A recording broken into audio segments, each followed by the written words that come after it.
Welcome back to the channel, lads and ladies, and welcome to my premium P38. What's it called? I think it's the P38K, but yes, I could be wrong, except that I just checked. And we are mid-match here as I wake up my wife with my recording voice.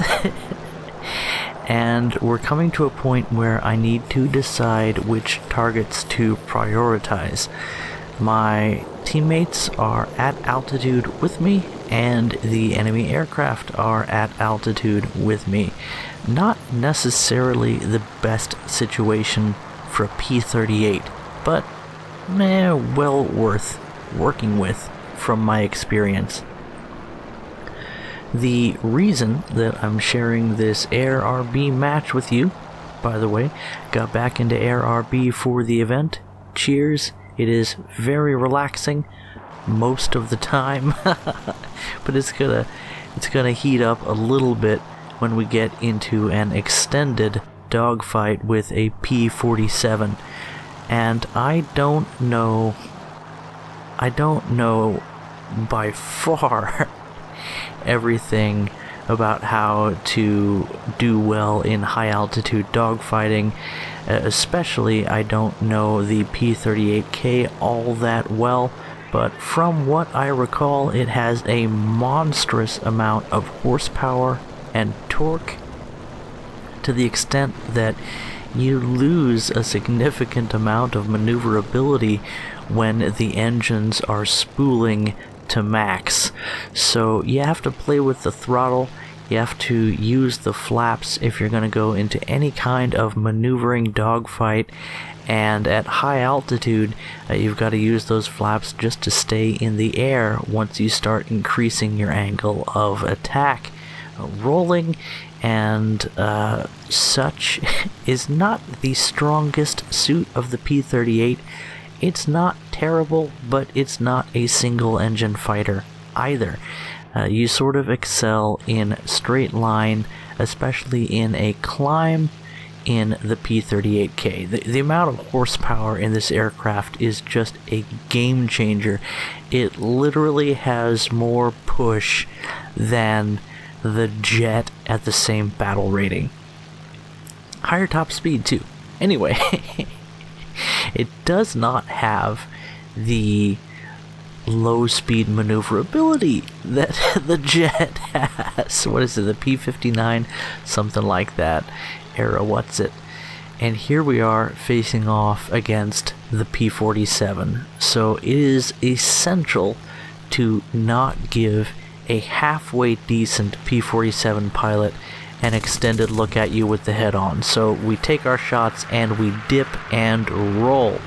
And we kicked a little bit of rudder in there to give us a bit more roll rate.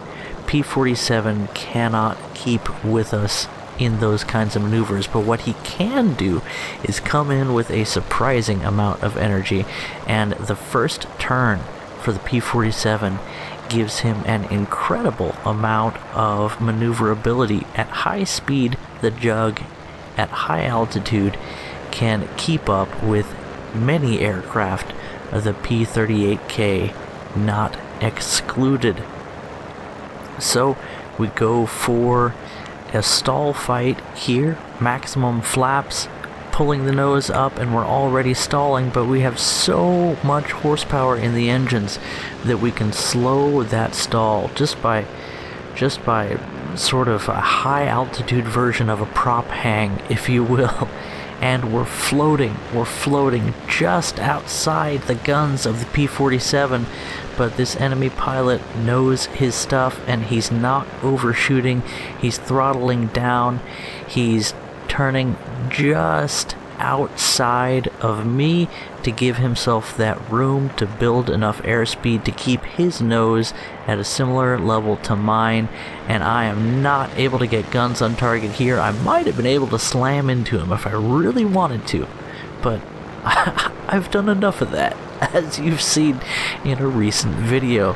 Now we're into a sort of a head-to-head barrel. Yep, going into a loop, and we might do a little bit yeah, this is sort of flying inside the tube, as it were. Something of a loop going into a flat turn on my part with a little bit of vertical, trying to get the flaps in line, throttle back, and yet he's nosed up already. The P-47 has a lot of elevator authority after a quick dive, and at this altitude, again, he has plenty of horsepower to keep these maneuvers coming, especially with the amount of energy efficiency this enemy pilot is showing. He's being a lot more efficient with his maneuvers than I am, and it's paying off for him.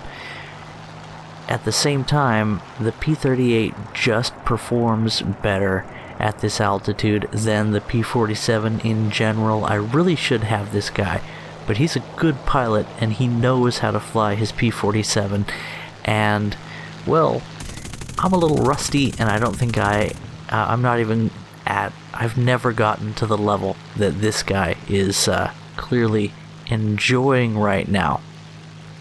Also, that heading that he took is definitely intentional. I'm fairly certain at this point that he's heading toward an ally, but I want to chase him. Okay, I'm taking the bait hard, and this decision alone is enough to get me killed, but I just had so much fun turning with him back there that I really want to see what I can do, and I'm kind of curious how long it'll take me to catch a P-47 in a straight line maneuver, but that's not what he's interested in either.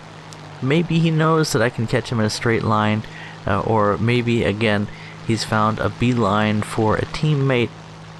In any event, that turn gives me a little bit more advantage over him because, again, I have the horsepower advantage. We're still at an altitude where I perform very well, and he's actually starting to drop below his optimum performance altitude because the Jug has such a huge frontal profile. It has a massive amount of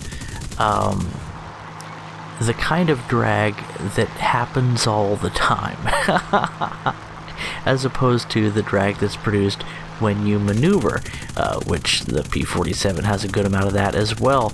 Long-range shots cause him to perform evasive action, and we do end up getting a few hits that seem to be mostly not deadly. And we have a really tough time getting the guns on target. He's just outside of us, and I know that he's coming up here to set me up for a teammate, so I do a little bit of a wiggle and hope that that BF-109 cannot get killing hits on me, and such is the case. Yet we've both stalled out here, and a teammate comes in to rescue me from the situation I put myself into. And as a grateful recipient of his mercy, I am now abandoning him to zoom dive away from the BF-109G and GTFO, the neighborhood. I've had enough excitement for one day. I'm shot up pretty bad. I can't maneuver against a 109G at the same energy state, or if he's a little bit higher. So I went ahead and went back to base to refuel and rearm, and the rest of the match was just waiting for the ME-264s to get shot down. Anyway, hope you enjoyed that almost as much as I did. It was a very exciting thing to get into an extended dogfight again, and I look forward to continuing to learn more about AirRB matches during this event, and I'll catch you guys in the next video. Bye-bye.